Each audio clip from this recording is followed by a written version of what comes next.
find, or he's trying to find another, not road, but passageway. Yeah. I don't know that where we could get. We're driving in a 2017 Chrysler 300S, which is all-wheel drive, so I'm not too worried about, where I go. This car will go anywhere pretty much, but it's pretty rough terrain. And yeah. I just climbed up a hill, like a 4-wheel drive hill, that it was all sand. Yeah. And it went right up it. Yeah. But she's a good car, but we don't want to get stuck. Yeah, and we're like 1,800 miles away from home, and I don't want to break her. We don't want to get a flat tire. Sure. I don't know which way to go. Any of the above would suck. Speaking of sucking, so yesterday we checked into our hotel, and let's not mention the name, but it's such a nice hotel. It's a beautiful place. It's like a resort. It's a beautiful place, and they let us check in early, so we checked in. Was it before? I can't. Before or after we went to White Sands? It was after we went to right? White Sands. Yeah, we went to White Sands in the morning, then we went and they let us check in early. In Las Cruces, New Mexico. And then we went to El Paso, Texas. So we dropped our bags there, our luggage, whatever, and went to El Paso. And we were gone, I don't know, a couple hours or something. We went to El Paso and looked around Tim's old neighborhood, which we'll talk about in a second. But so we came back, and Tim's bag's missing. So we're like, what the hell? So we looked in the car, did we forget to take it out? Because he had changed clothes when we went to White Sands. Because he had jeans and he had changed into shorts. So we thought, okay, maybe we left it in the car or something, but no. And I do actually remember, because I was the one that pushed the cart into the room. I was pushing it, and there was someone who was a maid or whatever who was cleaning the room next door. And I was having trouble getting the bag into the room, into the doorway, because the door was like trying to shut, and his bag was like hanging off the side a little bit of the cart, and she helped me get the cart into the doorway. So I know his goddamn bag was in the room in Las Cruces, New Mexico. And then it was gone. And when that's we got back, freaky, from El Paso, I went to kind of clean up a little bit, maybe change clothes, and I went to grab my brush to brush my hair. And I was like, where the fuck's my bag? Somebody had to come into that room. So is that not freaky or what? So then we're, okay, this is nuts. So we looked in the dumpsters around the hotel and the gas station next to the hotel. Of course, we reported it to the front desk, and nobody turned it in. We can't find it. What the fuck, Yeah. And it's not a huge deal. There wasn't really anything of tremendous value in it, except for he had a new pair of Nikes. On it. Yeah. And they're like the special Kyrie Irvins. Yeah. I mean, I have no idea, but if you have a 12-year-old son like we do, you'll know that they're super important and popular and expensive and whatever. And so somebody's got a pretty much new pair, because he had just gotten those, a month ago? Yeah. And probably wore them a handful of times. Yeah, that sucks. And of course, somebody's walking around in his clothes. Well, they probably just took the shoes and threw the rest of the stuff away. Yeah. So we had to make a trip to Walmart and buy some cheap clothes. Mm-hmm. Which we try to look on the bright side. Right, because the hotel is super nice, super cool, and it was super reasonable, really, for what it is. I'm a bargain hunter, bargain shopper, so I found the best deal on that. So for what it is, we got away with staying for cheap. Yeah. We actually ended up adding a night to our stay because we liked it so much, and it's relaxing and beautiful, and the bed's comfy. So yeah, we went to El Paso, and it was kind of cool because we went to the house where he grew up and knocked on the door, and I probably thought, what the hell, you know? We knocked on the door, and the people who own the house now have only been there since 06 or something like that. Yeah, so they'd had no idea, you know, of the people who were there when Tim was there. When we moved away in like 73, I think it was. Right. But we were able to learn that the people next door that Tim remembers had lived there still until very recently. The wife had passed away. And yeah. Yeah, so that was kind of cool. And then the other side, the neighbor on the other side, she still lived there, which she moved in there like 2 years before we moved. And I knew her name and everything. She's a little, where'd she say she was Japanese from Okinawa. Okinawa. And I knew her, and I knew her name without even her telling me. Mm-hmm. My mom used to talk to her, you know, and she still lived there, but she didn't remember. She's an elderly lady. Yeah. Yeah, she had lived there for 49 years, 50 years. Yeah. So, yeah, she was definitely there at the same time. But she was saying that she didn't speak very good English at that time, so she probably remembers but doesn't remember the name. Right. That's what I think, probably. And then Tim was saying, I bet if I had a picture to show her, she'd remember. Yeah. And I bet so, too. She probably remembers, you know, talking to the neighbors and, you know, but because her English probably wasn't the best, she couldn't remember names and stuff. Plus, that was 50 years ago. I mean, Yeah, 50 years ago. Yeah. it would be hard for anyone to remember. So that was cool. And the people who live in the house now were super nice. And Yeah, we talked for quite a while. yeah, I mean, we did. So that was cool. That was cool. And just to be See my old school that I went Yeah. to is still standing there. in this old desert that he burnt down when he was a kid, playing with a match gun, right? Yeah. That was a hellion. He was. Yeah, it was. His mom had her hands full. Yeah. Even though at that point I was really growing up as an only child.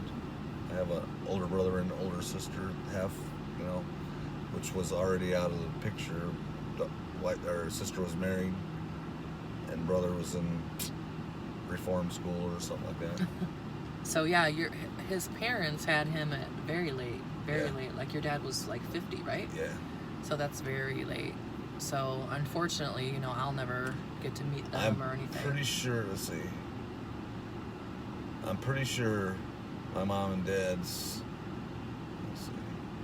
Yeah, their age difference was probably about as like ours is right now. Really?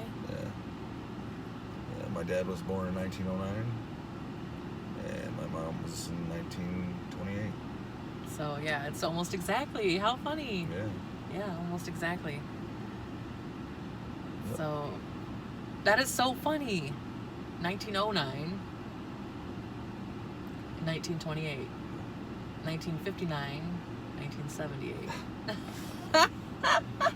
That is pretty amazing. That's right pretty there. amazing. I think maybe that's a sign or something. Yeah, I do believe that's fake. Yeah. I think so. Yeah, I do. I mean, I wish she would have been around when I got married the first time, but she was barely a sapling. Yeah. I think we, you know, we talk about that. Like sometimes we wish we had known each other sooner, but at the same time, I think we both needed A lot of growing up. to grow up and needed the experiences to know what we needed to have in a relationship. And to be able to give to each other, Yeah. you know, what she needs and what I need. You know, I mean, it takes two people. It's not, a marriage is not one person. Right. It becomes one life with two people, but it takes both people to. It does. It really does. Make and it work. You know, and that seems like like common sense. Sometimes little stupid stuff can cloud the mind, Yeah. And of some of those stupid stuff, you know. Yeah. I mean, Yeah. it can be overwhelming, and it's like, yeah. And you have to kind of step back and realize what's important. And, you know, and I think going back to what we said, like we needed at that time, I think we both needed to figure out how we deserve to be treated and to be loved, you know, and what that really means. Yeah. You know, the first time I got married, I was super young, and I didn't, you know, I was just a kid. I really was just a kid, and I didn't know what I was doing. I was just trying to finish school. I had my first daughter, you know,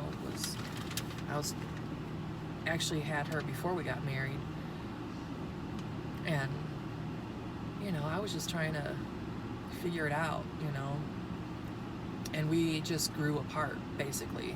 You know, he's not a bad person. We just grew apart. Right. But we were bad together. We were horrible together. You know, we get along fine now as co-parents, thank God. But we had no business being in a relationship together. You know, and it took me a long time to figure that out.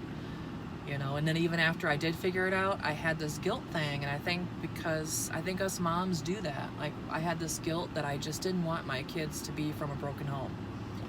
Yeah. You know, I just didn't want that. And that's how I was with mine. I didn't want to. I wasn't gonna leave that marriage, you know, because I didn't want my kids going from that. But, you know, once my kids were grown and on their own, you know, things didn't matter to me like that anymore. Yeah. In retrospect, you know, that's kind of the worst thing you can do, is stay in a relationship for the kids, because I think that kind of damages them a little bit more than you realize. I really do think that. And I think after my girl's dad and I did get divorced, you know, it was hard, but they are so much the better for it. You know, if we had stayed together, oh my God, I really can't even imagine how it would have affected them in a bad way, you know. So crazy. And I never really thought I'd want to get married again, you know, and I know he didn't, you know. Well, I always said I would only do it one time, but I did like domesticated life more than I liked a single life. Yeah. I mean, don't get me wrong, it was fun being single, but, you know, I'd rather be doing this with her than sitting at a bar, you know, or whatever. For sure. I love being married. I love being his wife right now. I love all of it. You know, I love, you know, everything about it. Telling people my husband, you know, and he says my wife. You know, there's just something there's just something about that means a lot, you know, if you take it seriously. Unfortunately, a lot of people don't. Right. You know, but if you take it seriously, it is a heavy thing, and it means a whole lot. But it doesn't have to be daunting. It doesn't have to be a job. You know, it can be natural and fun if you're with the right person. And I think, you know, that's where we are now.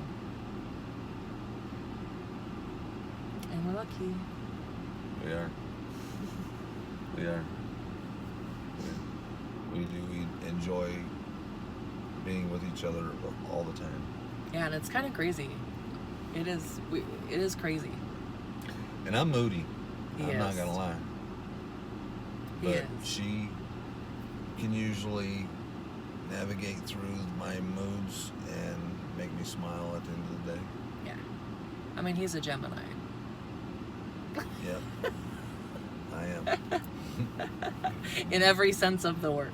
But I'm a Leo, you know, the best one. Spoken like a true Leo, right? True. Oh yeah, okay. We could talk more relationship stuff later. But yeah, so we're gonna go sit. On a rock in the water. And yes. And get our feet wet. Maybe find a secluded place to swim around naked. Yeah, I don't know about that. Okay, later. Anyway, I guess. Bye, y'all. Okay, so there it is. So the town and everything got its name from this because it looks like, and I hope you can see it, it looks like an elephant kind of laying down. Like you can see the top, like the head and the side of it and the trunk going down. So cool. Dark eyes. Mm-hmm. Yeah, kind of where it's... Looks like flapper ears on the side. Mm-hmm. Yep.